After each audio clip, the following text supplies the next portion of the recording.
হাজু পোয়া মুক্কা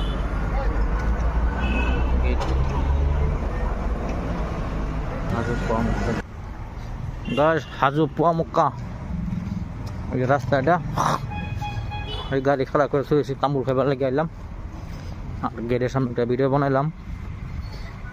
আপনারা আসবেন, দেখবেন, ভিডিওটা লাইক শেয়ার করবেন। হাই গাইস, আমি আছি আপনার হাজু পোয়া মুক্কা এমনি দেখবার লাগে আসি। এ দেখেন ব্যাক সাইডের ভিউটা, এই যে ইন্ডিয়া রুটটা যেন উঠতে লাগবো, এই জায়গাটা গড্ডা ভাবে নাই হাইরা হাজু পোয়া মুক্কা রুটের। আর বাকিটা আপনার উপরে গিয়ে দেখাইতেছি, লগে থাকবেন আর ভিডিওটা লাইক শেয়ার করে দেবেন, সবাই দেখবার জন্য সুবিধা করে দেবেন। আর রুট এসে যে ইন্দা ঢুকতে লাগে, আর আমরা এই যে ইন্দা উপরে যাবো। এই যে ঘুরে দোকানগুলো বন আছে, রোববার গাড়িও কম, মানুষও কম আজকে।